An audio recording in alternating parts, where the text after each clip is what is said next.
Hello, and welcome to Mystic Visions with DrShiny. This is a general monthly reading for the month of March for Aries. If you are an Aries, this is for you. And I'll be using my adaptation of a Celtic cross today. And this is a general reading, so it's not going to be for everybody, but I'm trying to make it apply in as many ways as possible so that you can hopefully get something out of it, okay? So let's go ahead and get going with the reading for Aries.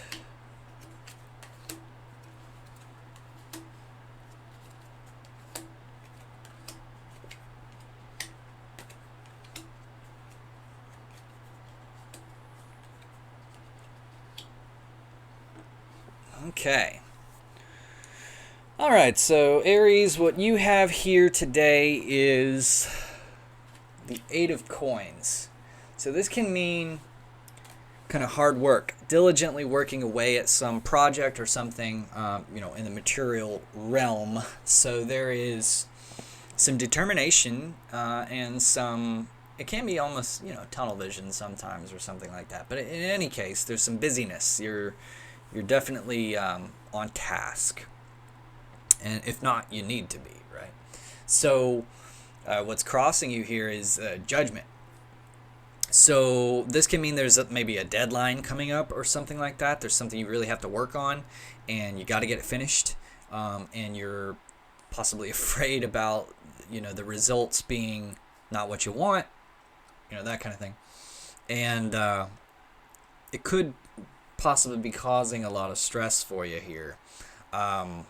Now, what you're moving away from here is the Four of Swords in the reverse. All right, so but in the upright, the Four of Swords means a mental rest.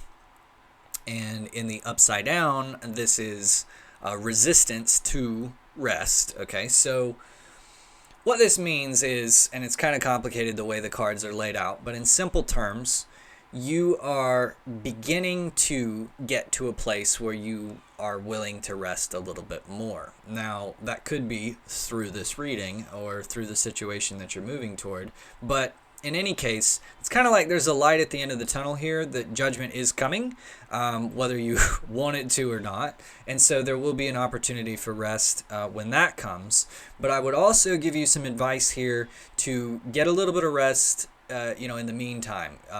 Don't try to just 100% over encumber yourself, which I'm seeing happening here in the Ten of Wands. Sometimes just taking a small breather, walking away from something, can really give you the energy you need to drive it home.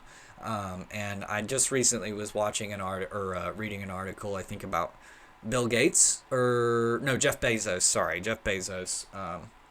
Who, I'm not an exceptional fan of, but he was talking about why he always gets 8 hours of sleep. And it's because, even if you only get 4 hours of sleep, you can make, a few more decisions with that time. But if all of those decisions you make are poorer quality, then you're not going to do as well as if you made fewer decisions that were much better quality because you were well rested and prepared to do things the right way. Okay, so what you're moving toward here is sort of like a lack of temperance.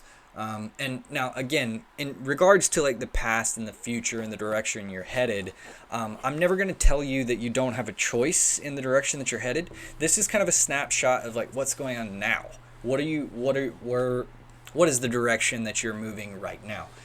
By hearing this, you automatically have the ability to change your direction if you don't like what you hear. But where you're headed now is a lack of temperance, which means that you're kind of not going about this with a sort of balance. You're feeling like I have to throw everything I have at this. You're maybe running yourself a little bit ragged, and it's not a balanced or tempered approach to the situation. And that could cause you some difficulty or make things harder than they have to be. Another good quote is slow is fast. No, I'm sorry. Fast is slow, and slow is... No, that's not it either. It's slow is smooth, and smooth is fast. There you go. That's a tough one to get. But anyway, slow is smooth, smooth is fast. Okay, so what that means is take your time, right? Don't rush yourself, as I was just doing, or you mess things up. Okay, so you want to be able to have a nice steady pace and to recognize that, rest and all those things are very necessary. The foundation of the situation is kind of like, what is the lesson here? What is the overall message that is being taught to you through the situation that you're in? And that's, for you, this King of Cups in the reverse. King of Cups is somebody who is very able to use his feeling and his intuition to be able to navigate a situation well or to feel something out. This is going to be a strength for you if you're able to do it. But if you run yourself ragged, a lot of times, you get irritable or you're not able to trust your emotions or your intuition quite as much. And so you can't pour from an empty cup, which is interesting here because in the upside down position here, Mr. King of Cups' cup is just going to go flowing empty. So you cannot pour from an empty cup. You have to be able to maintain some health and some healthy distance for yourself to be able to be successful. Now, what's on your mind is this 10 of Wands. So this means that you're thinking you already have more than you can accomplish. So it's like counterintuitive, because how can you put the brakes on? How can you step back and be a little bit more calm when you've already got more than you can really accomplish, that there's too much to be done and you're not going to be able to? Well, here's the thing. I know it feels like that, but that's life. That the 10 represents a sort of maturation of understanding action or doing or whatnot, and as opposed to the 10 of coins, where it's like everything you want, and the 10 of cups, where it's like happily ever after because you've reached the end of that journey and it's matured. When you mature the journey through the journey of action or doing, you're left at this awful situation where you have way more to do than you could ever really do. You're over encumbered, right? So, and that only gets worse as you get older. So the idea is that you can't do everything. So the nature of being an effective doer is really about figuring out, what are you going to leave behind? What priorities do you have? And how are you going to really do some things really well instead of trying to do everything poorly? You know what I mean? So this is a really comprehensive reading for you in this regard, but that's the idea, is that you have to make time to take some sacrifices, to let some things go. And I'll go ahead and give you a little hint here. Maybe let the cat out of the bag. Once you do that, once you take some of that time to rest and procrastinate, a lot of times you find either the solutions have worked themselves out, that it's already handled itself, or you come to a solution that you didn't really think about before because your mind is now fresh and it's able to actually work better, and you figure out a way to be way more efficient than you were trying to be before, right? So, whatever you can get from that. But what we have for your advice is the Page of Coins. And so Page of Coins it's kind of more of a childlike energy. This is somebody who wants to accomplish some things, wants to get some things done. He's interested in wealth and finance and investing and those types of things. But he hasn't really figured it out yet. He's still under some impressions that are a little naive or untempered, right? And we see the untempered again. So he's got to learn, more than anything, he has to learn patience, and he has to learn a lot of balancing and getting things to be a little more a little more realistic, right? He's got to temper his expectations about the way things that go with some practicality, and to be able to really understand the nature of the material, and what matters and what doesn't matter. Think about that. Matters. What matters? Matter is what everything is made of, right? So figuring out exactly, how to take ideas and to shed ideas that are not realistic or that cannot be made to matter, right? But to only focus on the things that actually have substance, or that have possibility or potential, So this is kind of the thing that you are focused on right now. Not everything needs to be receiving your attention at this point. Some things are probably going to have to be left behind, and maturing is about kind of recognizing what is important. Okay, so current environment is the Five of Wands, and so this can mean you're in possibly a pretty competitive environment where everybody's trying to kind of rise to the top above everybody else. They're not outright enemies. Let me put this up for you so you can see it. They aren't outright enemies. They are sort of in a battle here, but it's really more of just a struggle of who can rise to the top. Who can be the bigger man and have the power or be the leader, achieve their goals quicker. And so this is, your environment. You're maybe not knowingly participating in this, but you certainly are a part of it. But what's going on here is that perhaps a lot of people are very ambitious, and they're kind of infecting you with those ambitious ideas. But you don't have to do what everybody else is doing. You can take your own unique path and achieve more success in many cases. You don't have to just see what somebody else is doing and feel like I need to do that. There's always another way. And what you have in your fears here is the Hanged Man in the reverse.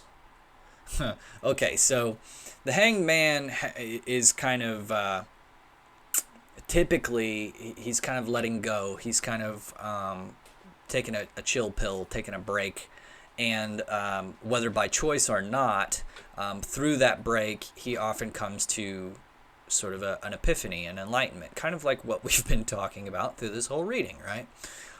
Letting go and just sort of like realizing that something is going on. Now, in the reverse, there's like a resistance to that. So you're fearing this letting go. You're fearing not giving it, everything that you've got right now. And again, I really want to say that is a symptom of thinking about this in a little bit of the wrong way. So you have to be able to recognize that rest is not laziness, that rest is putting in work in a different way, in a negative way, right? So you have to be able to step away from things, or to let go of certain things, to allow them to happen on their own in some cases. Now, what we have for your overall message or the overall outcome, you have this Nine of Swords in the reverse. And so the Nine of Swords, it's a lot about anxiety, but it's about kind of doing it to yourself. It's not necessarily like fear has a specific trigger or something that an object, right? Something that you should be afraid of, or maybe you shouldn't, but you are. Whereas this is referring more to just your own thoughts kind of preying on you and that kind of thing. So in the context of your overall message, this is in the reverse. So you're kind of learning how to rise above that anxiety, how to let go a little bit and let things happen and let that anxiety resolve. You may find it useful to ask yourself, well, what's going to happen if I don't do this? Your boss is really breathing down your neck for you to finish some project. But if you don't, what's going to happen? You're going to lose a job that you don't even like, that you hate, Do you know that you should be at another job and you just haven't been looking for a job because you already have one? So you're in a state of complacency maybe, and that's really the whole problem. Maybe your whole universe could change just by letting go a little bit, And if it doesn't mean such a radical change like moving to a new job, you may be surprised to find that somebody else actually does have your back or got something done. So it depends, but the overall message here is that you have to incorporate rest into your ambition here, or your desire to get things done. And you know this is pretty unique because I haven't really in a long time seen a message that was really so cohesive, where every card and every position was kind of saying a very similar thing. And that's what I have in this situation here. So I feel like somebody out there really needs to hear this. And it may not resonate with everybody, but for somebody out there, this is a really, really important message. So anyway, let me know what you think about that. And again, if you are a subscriber, I would be very happy to pull some additional cards for you. Just let me know in the comments if that's something you want. And thank you for watching, and I'll see you guys next time for next month's reading. So thank you again. Have a good one.